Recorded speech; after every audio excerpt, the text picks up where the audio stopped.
Alaska mosquitoes are ruthless. They'll try to get you any way they can.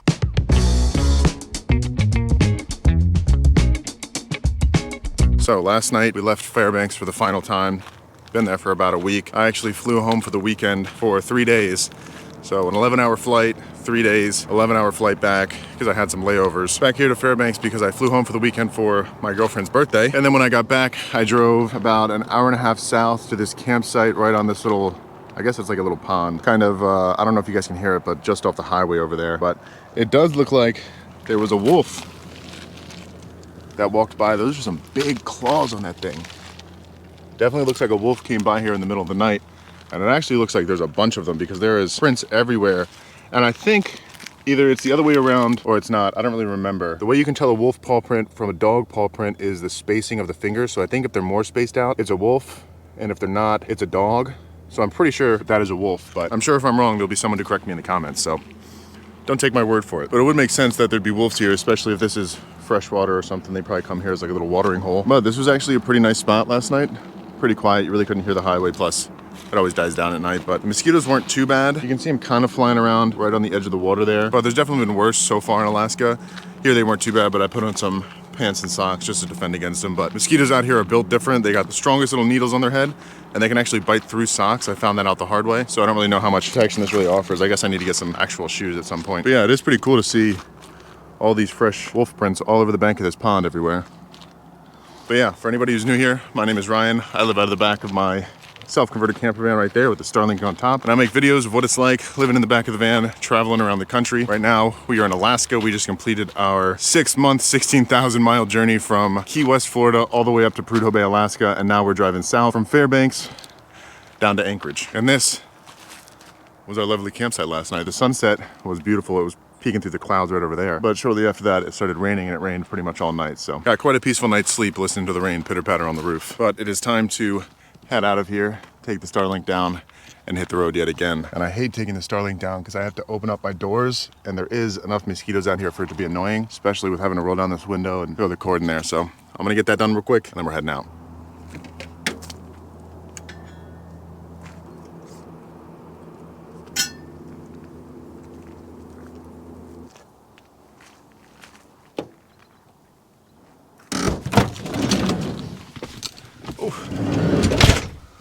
Definitely let in a few mosquitoes. But if you've been watching my channel and you actually watched my last video, you know that I made some baked Alaska in the back of the van. And I had said when that video ended that I was gonna make some meringue cookies with all the extra leftover meringue I have. And I actually ended up doing that. Squeezed them out with a little piping bag I had, and now I have a bunch of little meringue sugar cookies to snack on.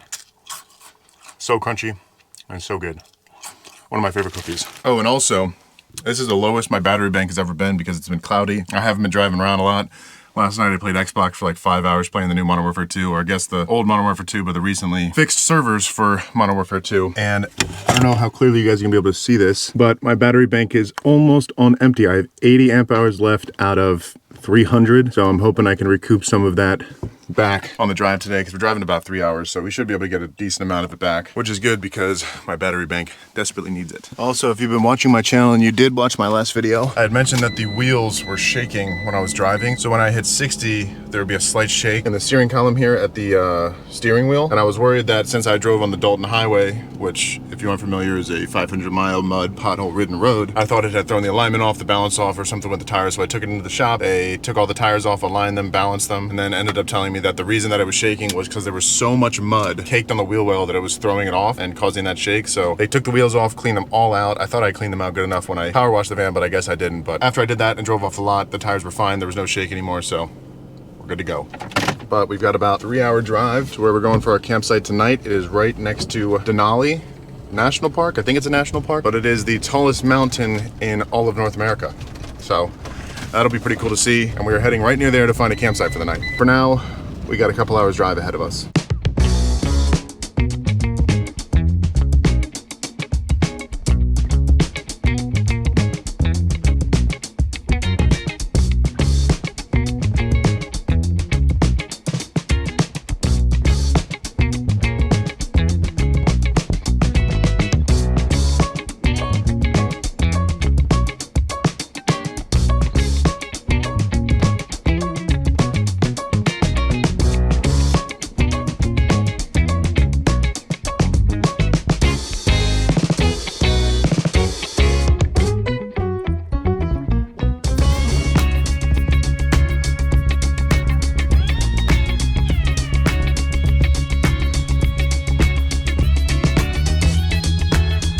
All right, so we are clearly not on the road anymore. I was driving down and I saw this little pull out over here that has kind of a, I don't know if you can tell on camera, but it's kind of a steep entrance to come in. And I just drove up this big gravel mound that we're now sitting on top of. It looked like there was a road leading down to the river. I'm not too sure though, but we're gonna drive down this mound and find out. Yeah, so it looks like there's a broken down tent over there, but it just looked like it was so close to the river. So I had to pull over and find out, but there was really no road leading back here. It was just kind of a gravel side of the road that looks kind of cool. There's one spot it looks like down there by the river, like right on the river, but there is a tent that's next to it, but I can't, it doesn't look like anyone's in it. It looks like it's almost abandoned. It's completely destroyed, but it looks like there's more than one spot right here next to the river. So that's a little spooky though.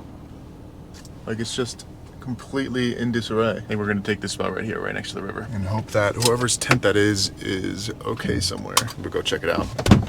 Make sure whoever was in it isn't still in there, like passed out or something. I don't know. That is a little bit spooky. No one's in there. There is a backpack right next to it, but I don't see anybody around. Anyways, some stacked rocks here. Pretty nifty.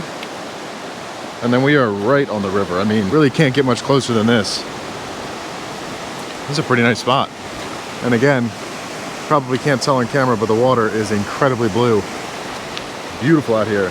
And this spot is about an hour, maybe an hour and a half less driving than the spot that I was going to was. And I think the spot that I was going to is actually a lot worse. Definitely a good find. Glad I pulled off the road. Excited to have a nice little spot by the river for tonight. And not only do we have a nice river view, we also have a pretty good view of the mountains. It's raining a little bit right now. It's kind of nice light dusting out, but once these clouds pass, maybe, oh, bug just flew right in my ear. Once these clouds pass tomorrow, we'll have a nice mountain and river view all in one. But I mean, look at that view right out the door. And it's nice because the river is so loud that it'll drain out some of the highway noise. We're pretty far off the highway, like kind of where we're at, but we're close enough to the river where even if there is that, we'll drown it out. We'll go walk around a little bit before we start cooking dinner. Other than the creepy abandoned tent, very cool spot. Maybe we'll come out here and build our own rock tower. I'll walk down here and see if we can see what's over up this way. Yeah, I guess not too far. This is kind of like a little miniature stream coming through here. And all I've got is Birkenstocks and socks on. Definitely don't want to get my feet all soaked. Let me see if I can cross it over here somewhere. Yeah, I think this might be the end of the road for us. Looks like the stream keeps going down that way. Definitely a lot of animals in this area. I can tell because there's a lot of game trails that are running through here. Always got to be watching out. When you're walking around, definitely going to stay a little bit vigilant. Make sure that there's no wolves or bears or Bigfoot or anything out here. It's also so fascinating to me how clear all of the water is up here. And I know I say it in almost every video, but it just looks so refreshing. But yeah, mountains are still covered in clouds. And then the rest of this area is just kind of like one big gravel pit that I guess people probably use for parking their car when they're hunting or coming out here like me and just camping on the river. And there's even still some snow up in the mountains over there. It would be pretty crazy to come see this place in the middle of winter when everything is covered in snow. I bet you it's pretty spectacular. But we did drive by Denali National Park on our way out here, and I decided not to go in because it said it was supposed to rain all day, and sometimes when these storms get caught up in these mountains, they'll just deluge for days at a time. And there was definitely rain up on the way here when we were driving. And I think tonight I'm actually going to try to cook outside again because weather is nice, not too many bugs. And tonight we're making one of my favorite meals of all time, one of my favorite dishes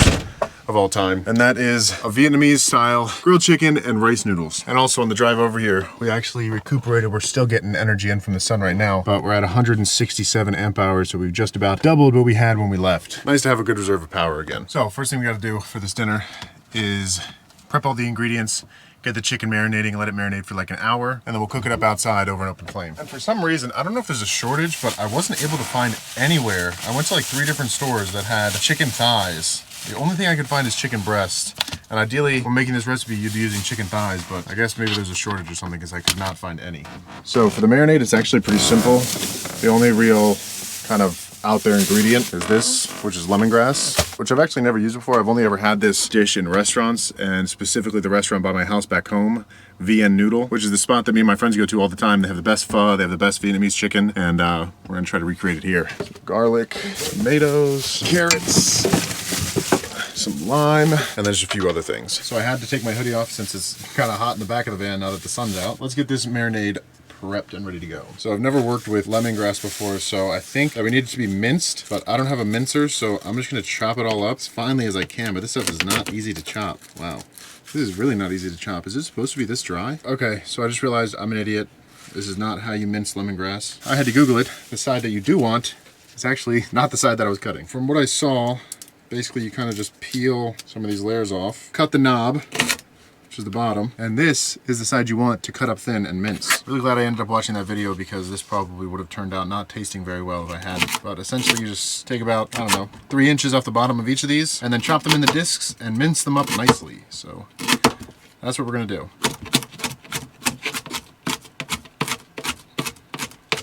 And there we go. That's pretty much the only preparation we needed to do for the marinade. Everything else is already kind of prepared. Since I wasn't able to get any chicken thighs, to make these chicken breasts nice and thin, which is kind of what I want because I want them to be nice and crispy on the outside and not take too long to cook, I'm gonna butterfly them and then beat them with a hammer because these are actually some of the largest chicken breasts I've ever seen. Massive chickens must have made this. Basically, in order to butterfly it, you just cut it right down the side in half, but you don't go all the way through. You just kind of cut enough until you can open it up and lay it flat. And I think I might have cut this one a little too thin. And that should be good. There we go. Chicken is butterflied. So now, typically, you would use some sort of kitchen mallet or something like that to beat it down. But I actually do not have any meat beating tools in the van. We're gonna cover it with some plastic wrap and beat it with the side of my battle axe. Now we got a nice flat chicken breast, and I'm just gonna repeat that with the other one, and then we'll throw them in a bowl and let them marinate. Okay, so we've got our chicken, both of them flattened, laid on top of one another. I'm gonna use my handy dandy foldable, and we're gonna use that to marinate them. Oh, I just forget how to do this. All right, there we go. Bowl has been built. So I also realized that I don't have soy sauce, but I do have Worcestershire sauce. And I read online that Worcestershire sauce is a good substitute for soy sauce, so instead of that, we're using this. So for the marinade, we need a crap ton of garlic. Just kind of eyeballing it, because you can never really go wrong with too much garlic. 4 tablespoons of lemongrass, which I'm hoping I have enough. 1, 2, 3, almost a perfect amount. 4 tablespoons of lemongrass. Juice from 1 lemon or lime. In our case, we're using lemon. And I'm just kind of estimating how much I think 1 would be. Seems about right. Then we need 4.5 tablespoons of fish sauce. 2.5 tablespoons of soy sauce, or in my case, Worcestershire sauce. And then finally, 4 tablespoons of brown sugar. There we go. Get that all mixed up, and this is going to be the marinade for our chicken. So now we can throw our chicken in there, make sure it gets nice and coated on both sides. Go ahead and cover this up. And we can throw that in the fridge for just about, I don't know, hour and a half, 2 hours. Alrighty. See that in a couple hours. And I think while we wait for that, I just re-downloaded the new Modern Warfare 2 onto my Xbox, so hang on and play that for a little while we wait.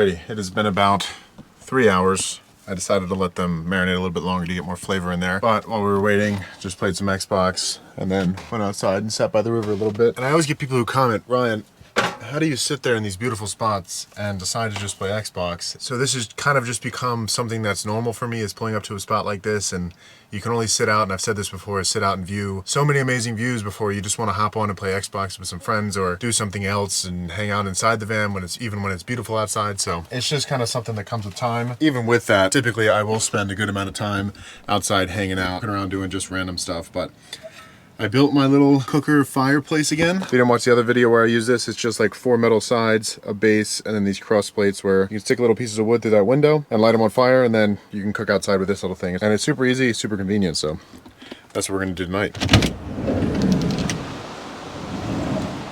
Myself a chair.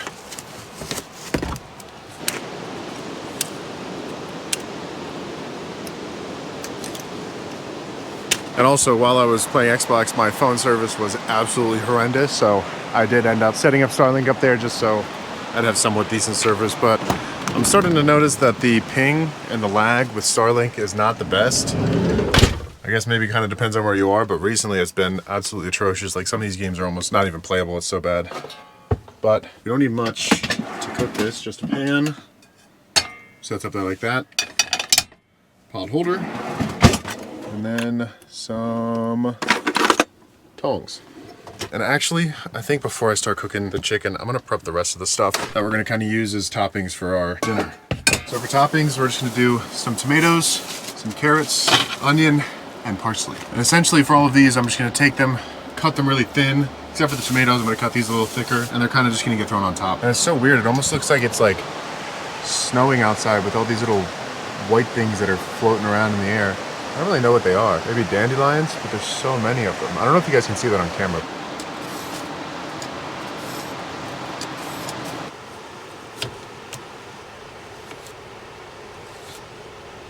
So essentially we're julienne cutting these carrots into little matchsticks. I don't really know the most efficient way to do this, but I don't think the way that I'm doing it is the best way, but it works.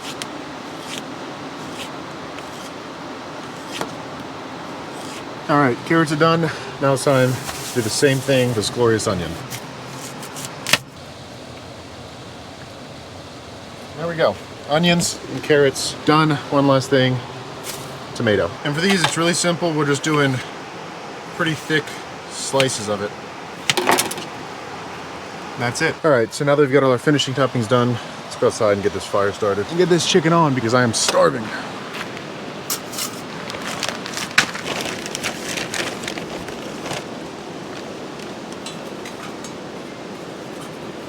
I'm just breaking off as much of these small pieces from these wood chunks as I can. Hopefully that's good enough.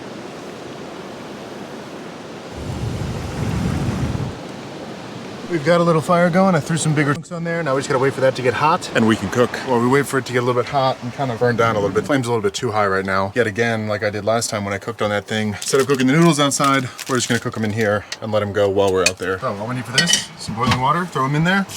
We're good to go. All right, water is starting to boil. Fire is starting to die down to a cooking level, but I think I'm gonna wait for this water to get fully boiling, get the noodles in there, and then we'll go outside and we'll tackle the chicken.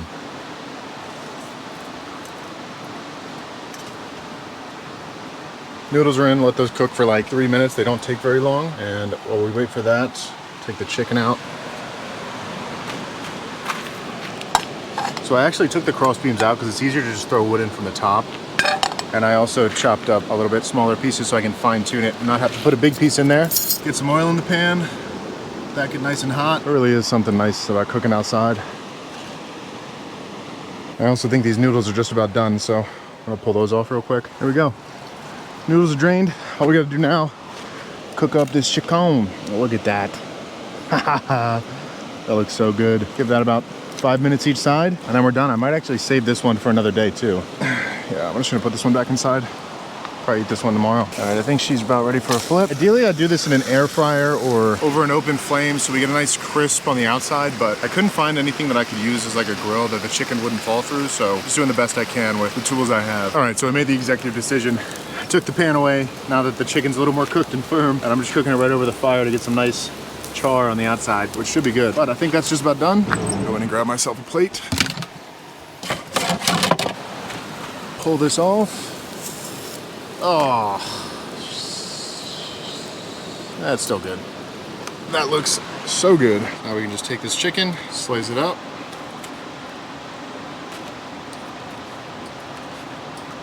Just like that. Now we can build our plate. There's some of these noodles down, chicken on top of there. Add some carrots, onions, sliced up tomatoes, some fresh cilantro. Not the prettiest, but hopefully it's tasty. And it really doesn't look like the stuff that I normally get from the place that I go, but hopefully it tastes somewhat similar. And I really wish that I had some soy sauce to throw on top of this, but I don't, so we're settling for some sweet Thai chili. Don't know if it's gonna be good. I guess we'll find out.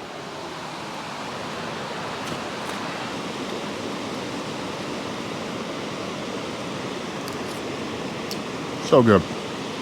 If you've never had lemongrass chicken before, you really gotta try it. I don't really know how to describe the flavor. It's kind of like teriyaki chicken, but a little bit less sweet. And in my opinion, overall, just a little bit better, but can't beat dinner with this kind of view. And realistically, if I wanted to, I could choose which view I wanted. We could either do a river view dinner, or if we wanted to, we could have sat on the other side of the van and had a Mountain View dinner. And I think where we currently are, we're only 3, maybe 4 hours away from Anchorage, which I'm excited to go to Anchorage because it will be the first actual city that I've been to in, I don't know, a month and a half, 2 months. And I was in Fairbanks for a while, and I was in Whitehorse for a while, but those really aren't cities, they're more just kind of bigger towns. So I'm excited to get back into the world. I did say at the beginning of this video, I wanted to do some catch and cook down in Anchorage, but I've only got 5 days left before I have to have my van at the port to ship down to Seattle. Hopefully we can make something happen. I've never been fly fishing before, but I really want to go, really want to try it. So maybe I'll watch a video and give that a try. I'm gonna finish my dinner, enjoy the campsite, and I will catch you guys in the morning.